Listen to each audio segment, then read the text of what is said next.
ไกลหน่อยพอตกโอ้ยโอ้ยโอ้ยโอ้ย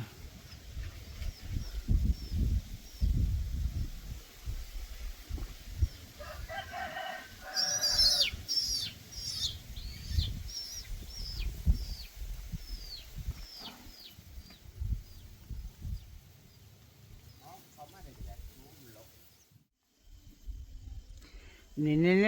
น่ทำตาหวานช้ำแต่งตัวสวยร่ำรวยกินอิ่มทุกวันกับสบายดีพี่น้องป้องป่ายเจ้าขาทั้งใกล้และไกลบ่ว่าจุดใดๆในโลกนี่ขอกล่าวคำว่าสบายดีเจ้า เราจะเข้าไปส่งคุณแม่อยู่บ้านพี่น้องคุณแม่เข้าบ้าน เพราะว่าตอนไปก็บริส่งตอนมาก็ท่านได้ส่งอยู่ มันเกิดอหย่างขึ้นพี่น้องเรื่องดราม่าไอ้หยังจู่โจมไอ้หยังกันเจ้าขาหลายคนก็บ่เข้าใจเนาะเป็นเรื่องที่ดีที่อำลาจอกมาเว้าเนาะจ้ะจะได้เข้าใจกันเบิดทุกคนเนาะจ้ะเนาะ สิเซอร์สิเงียบไปมันก็บอแมนอีกอย่างเด้อนางไปพุ่นก็แทบบ่มีเวลามาอ่านตอบเม่นด้วยซ้ำไปเนาะแล้วก็โอ้ยเวลาหน่อยมากพี่น้องบ่ได้สวัสดีตอนเช้าเอ้ยอ้ายหลายๆคนเนาะสวัสดีตอนเช้ากุดไนท์ก่อนนอนจังซี่ก็แทบบ่เลยกันหลายๆคนนะเอ้ยอ้ายที่อยู่เบื้องหลังเด้ที่จะเอามาว่ามื้อนี้ก็คือแบบว่าเรื่องข้าเจ้าบ่เข้าใจเนาะบ่เข้าใจเฮาสองคนบ่เข้าใจเฮาสองคนแล้วก็อีกอย่างก็พวกนางก็บ่เสือแล้วก็แค่บ่เข้าใจกันแค่บางเรื่องนิดหน่อยเท่านั้นเองพี่น้องเอ้ยอย่าว่าเพิ่นหลายเดี๋ยวพวกเราจะกินอาหารมากันแล้วเพราะว่าอีกบ่แม่นจ้าไปบ่ให้กินดอกบ่ให้กินดอก มีคู่ใดที่ว่าเข้าใจแล้วก็หวานกันตลอด24นะบ่มีดอกพี่น้องพิษถือกันกับมันก็เป็นเรื่องธรรมดานะจ๊ะเนาะเด้อสิเรารายละเอียดเลยตั้งแต่มือไปเนาะมือไปแล้วก็มือไปหอดตั้งแต่ที่เริ่มต้นตั้งแต่มือไปหอดนะจ๊ะมือโบยบินไปหอดเดี๋ยวมือไปหอดแล้วก็เอื้อยพี่ที่อยู่ไทยเนาะFGแหละที่เอื้อยที่คอยซัพพอร์ตตลอดแหละแล้วก็สิมาเล่นเวียงมือนั้นก่อนหน้านั้นนะเว้ากันแล้วก่อนน้ำลายจะขึ้นไปนั่นแล้วพี่เราก็บอกบ่อเสือด้วยนะมารับเราก็ไปกินข้าวที่สนามบินกันแต่นาง นางก็พอไว้ใจว่าเอ้ยแล้วสิตัวเฮ้ยสิบอกอีลีเนาะบัดนี้พอบินไปฮอดเนาะพอบินไปฮอดลงเครื่องปุ๊บแล้วก็เห็นแล้วยืนอยู่แล้วมาถ่าแล้วมาถ่าเพราะว่าบินไปก็ไม่ได้ตรงแล้วมาถ่าแล้วก็อีกสักพักนึงกับบาเสือก็ตามมาแล้วเราก็แล้วก็ไปพักที่โรงแรมแล้วบอกว่าพักที่โรงแรมที่อยู่นี่พี่น้องแล้วมานอนก่อนนั่นแหละที่เบ้าหนวดของปะตืออยู่กับยูหันที่โรงแรมนั่นแหละแล้วก็ให้มานอนกับก่อนเพราะว่าบ่เสือกับส่วนเราไปเล่นบ้านบ่เสือมื้อนั้นน่ะมื้อตื่นมานั่นต้องนอนนั่นขึ้นโรงแรมนั่นขึ้นหนึ่งก่อนแล้วก็แล้วก็อยู่โต๊ะบัดนี้อำลาก็อยู่เป็นหมู่เนาะอำลาก็ออกมานั่งเว้าแล้วดิบอกว่าสิอยู่เป็นหมู่แล้วในโรงแรมนั่นแล้วก็หลังจากหันตื่นมาแล้วก็ตอนเย็นแล้วกับตอนเย็นก่อนบอกตอนเย็นกัน บางเสือพามาส่งที่โรงแรมนั่นแล้วก็บัดนี้ตอนเย็นแล้วก็บางเสือก็ออกมาเล่นน้ำถ้ากับเพื่อนก็พาไปหานั่งกินข้าวก็ดึกจนดึกเติบนึงน่ะเดี๋ยวก็มานอนที่โรงแรมแล้วก็หลังจากหันแล้วก็นั่งกลับไปบ้านบางเสือเขาจัดงานเลยงานผูกแขนยังกันนี่แหละผูกแขนอ้ายเพื่อนแน่ก็ส่งพ่อแม่เพื่อนนั่นแหละแต่ก็ไปตื่นเช้ามาแล้วนะก็ไปกับพี่จ่อยไปแล้วก็ แล้วก็ก็แนะนำไปแหละแนะนำทั้งพี่จอยเนี่ยทั้งนางเนี่ยนี่นะแม่นางกับผูกแขนให้แม่ผูกแขนนี่อ้ายเพิ่นอืมแล้วเพิ่นก็แนะนำเบิดนั่นแหละนี่เด้อป้านี่เด้อลุงนี่เขาเจ้าก็ใส่เสื้อทีมเนี่ยทุกคนที่ใส่เสื้อทีมน่ะแมนเบิดแล้วก็หวานนั่นนี่ผู้ใดเป็นเอ้ยของแม่อิหยังเพิ่นก็แนะนำแต่มื้อนั้นก็บ่ได้เห็นพ่อเพิ่นดอกพ่อเพิ่นก็แบบมันเสียงดังเด้พ่อเพิ่นก็บอกอันนี้ปานใดเนาะแล้วเพิ่นเอาพ่อเพิ่นน่ะไปอยู่บ้านญาติก็บ่ได้เห็นพ่อเพิ่นดอกบ่ได้ส่งพ่อเพิ่นก็ม่วนกันหั่นเติบหนึงม่วนกันเติบหนึงแล้วก็ก็แค่เฮาบ่ได้เข้าใจกันนิดหน่อยๆแต่พี่น้องบ่แม่นว่าเรื่องบาดคอตายดอก แล้วบัดนี้หลังจากหันแล้วก็มาโรงแรมแล้วก็ที่บ่ได้ไปอยู่ที่เพิ่นบ่ได้เข้าไปอยู่บ่ได้มื้อนั้นที่บ่ได้ไปอยู่ในบ้านเพิ่นก็คือแบบว่านางก็บอกจากอยู่โรงแรมอยู่ทางนอกเองไปกันมามันก็สะดวกคันเด้พี่น้องมันก็ส่วนตัวแน่เด้จริงๆแล้วบ่เสือเพิ่นก็ชวนให้หลังที่จัดงานแล้วยังได้เข้าไปเล่นไปอยู่บ้านเพิ่นแต่นางก็ขออยู่ข้างนอกเด้บัดทีเนี้ยมันก็ไก่กันเนาะบัดนี้การชัดจรนู่นนี่เขาก็เพิ่งเสร็จงานแล้วเนาะแล้วก็เพิ่งเสร็จงานในบ้านเพิ่นเลยเพิ่งเก็บข้าวเก็บของเก็บหยังมันก็ยากแน่เด้บัดที่นี้และนะกับมีหมู่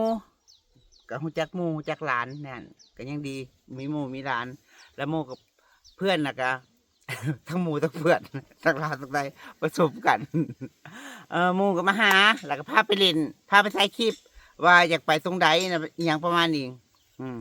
นางก็บอกอยากไปเบิ่งไหวพระธาตุหลวงไปประตูไซแม่นหมู่ก็พาไปและในคลิปกับบริเห็นบ่เสือนะกับบริว่าเนาะพี่น้องว่าบ่เสือติดงานเรื่องนั้นนี่นั่นบริพาไปแต่คนก็โจมตีว่าบ่เสือทำไมไม่เทคแคร์อำมาลาทำไมปล่อยอำมาลาแบบนี้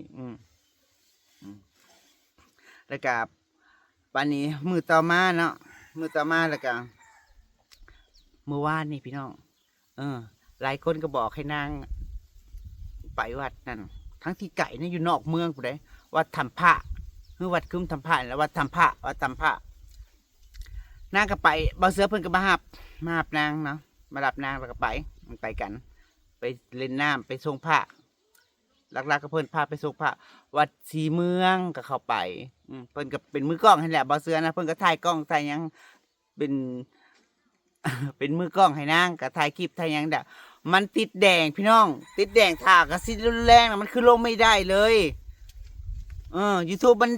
เด้งออกเลยไหนมันบ่ได้เบิ่งเลยมื้อน่ะก็ลงคือกันแล้วก็ไปขอเลขไปจุดเลขอยู่วัดคึมธรรมวัดธรรมพระนี่แหละที่เพิ่นเคยถ่ายไปแล้วเพิ่นเคยถ่ายคลิปให้อาม่าลงแล้วก็เพิ่นเคยจุดธูปอยู่หั่นหลายคนก็เคยถือกับเพิ่นนั่นเองแล้วก็เพิ่นก็จุดก็ได้อยู่สิบอกดีบ่ดีแล้วจ้ะสิอักไว้ถือผู้เดียวบ่จ้ะผู้ใดได้โชคได้ลาภเนาะก็สิบอกน้ำอยู่เคยได้โชคได้ลาภจากตรงนั้นเนาะ785น่าก็ว่าบ่เสือน่าก็บอกกันเนาะเจ้าจูดเลข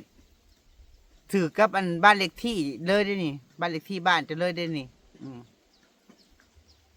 85ดิ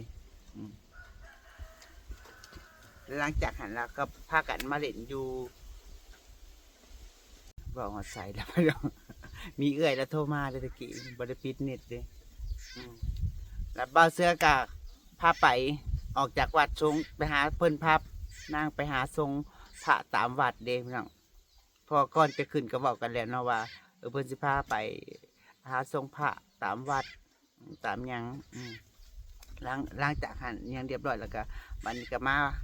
าเพิ่นก็มาพามาเล่นอยู่บูธเบียร์อยู่ถนนคนเดินนั่นแหละเจ้าก็เล่นอะไรเนาะเล่นชอดแจ้งพี่น้องเล่นน้ำนะชอดแจ้งเขาบอกหน้าตัดต่อมาเลยแล้วก็หลายก็เข้าใจพี่น้องเข้าใจหลายคนเนาะที่บ่เห็นโมเมนต์ที่แบบว่าไปด้วยกันนู่นนี่นั่นแล้วมันก็เข้าใจนะมันกับ เพิ่นก็ยากเนาะมันก็สิมีเวลามาอยู่กับเฮาตลอดมันก็ยากอืมแล้วก็หลังจากหันเนาะหลังจากหันแล้วก็พอตื่นจะขึ้นมาแล้วก็นางก็ว่าโอ้ยคิดฮอดบ้านก็บ่ได้คิดบ่ได้วางแผนวางอหย่างดอกไว้ว่าเฮาจะกลับวันใดนี่พี่น้องตื่นมาแล้วก็อืมพอตื่นมาเนาะหลังที่ไปเลาะกันมาแล้วก็หลังตื่นมาแล้วก็นางก็จองตัวบินมาว่าอยากมาบ้านเด้เพื่อคิดฮอดเนี่ยคิดฮอดเงินคิดฮอดสวนนางนี่เด้แล้วพอเสร็จแล้วก็มาส่งก็บอกอยู่เด้พอเสร็จแล้วมาส่งน้ำแค่บริถ่ายคลิปน้องกันเล่าเพราะยังเพราะว่าเพิ่นเห็นหลายเม่นที่บ่ค่อยโอเคทางลบเพิ่นน่ะเจ้าถ่ายผู้เดียวเจ้าโดดเราก็บอกอยู่ถ้าเพิ่นเห็นเม่นที่ติดลบเพิ่นก็อันนี้เลยเพิ่นก็คือบ่อยากออกกล้องน้ำเลยนะพี่น้องเพิ่นก็คือบ่อยากออกกล้องน้ำเลยเพิ่นก็จับกล้องจับหยังหายอยู่ก็คือบ่อยากถ่ายคลิปน้ำเลยเด้มันเม่นในทางที่บ่ดีเป็นบรรทอนจิตใจแน่นะแต่นางก็บอกกับเพิ่นอยู่เล่าว่าเจ้าออกมาว่ามาแก้โลดว่าก็เป็นจริงเพื่อนกับบอดี้ทีมว่าป้าเล่ล่านเผียวบ่ต้องหลายคนก็เป็นห่วงนางก็ขอบคุณมากมายเลยจ้าบ่เป็นอย่างพี่น้องมันประเทศตัวเองไปไซมาไซมันก็สะดวกอยู่อ่านเป็นเขียนออกนะจ๊ะ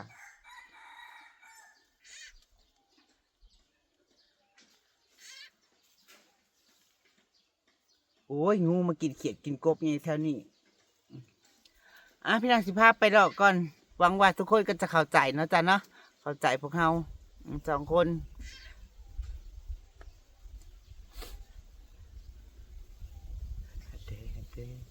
สีหน้าเธอไม่ให้แล้วปฏิบัติโอ้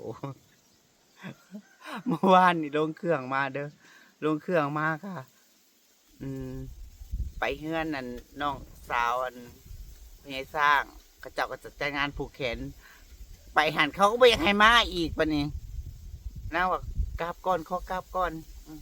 แล้วก็ผูกแขนให้น้องพญายสร้างเขาจัดงานผูกแขนแล้วก็ลงมาจะนั่งรถสายทางลงมาเพราะว่าบริบอกไผว่าขึ้นมารับในเรื่องยังไงจังบริบอกนั่งรถสายทางลงมานั่งรถสายทางก็เมื่อยเพียพอพักผ่อนหน่อยรีบหน่อยขึ้นไปนะการพักผ่อนน้อยเมื่อยเพียรับผ่อนในรถ2 แถวแล้วก็บอกแก้วขึ้นมารับตอนแรกก็ว่าไอ้บอกแบบนี้แหละจะขึ้นไปรับบอกกี้ว่าจะขึ้นไปรับ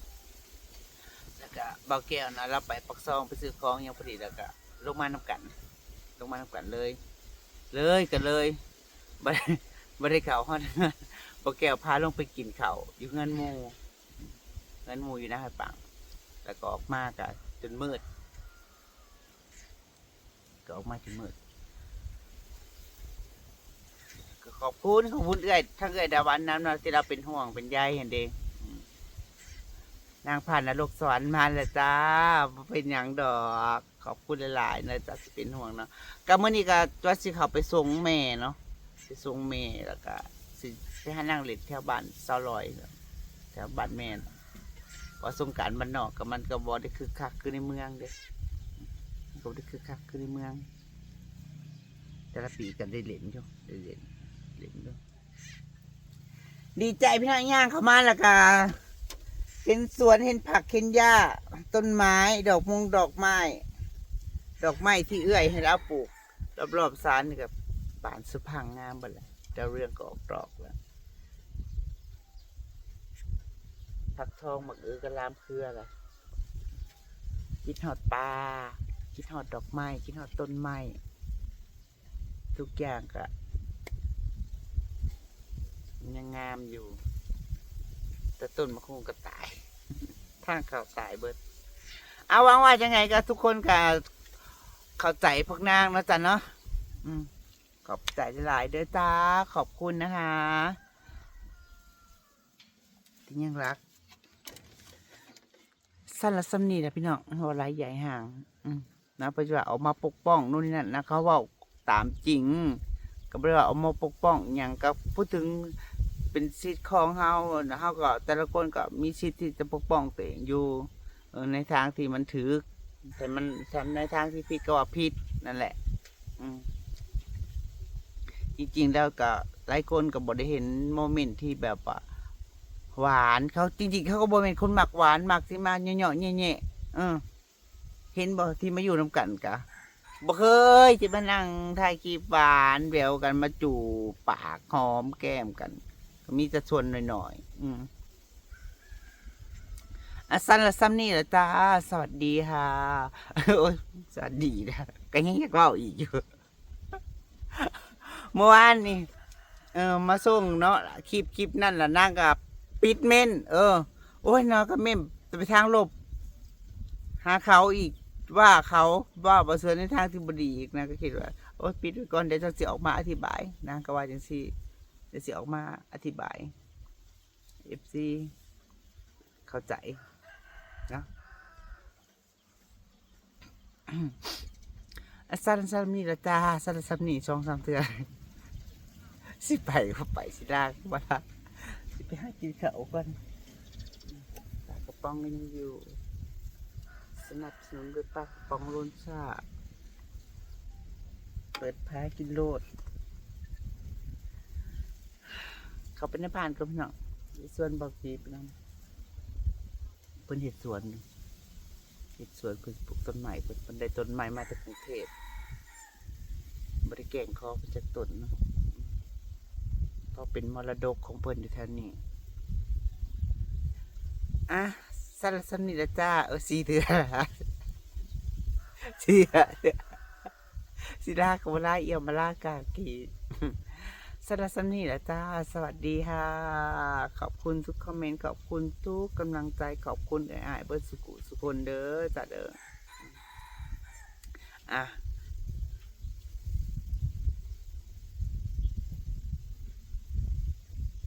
ฝ่าลงคลิปก่อนพี่น้องซื้อเลขก่อนซื้อเลขที่บ่เสือจูด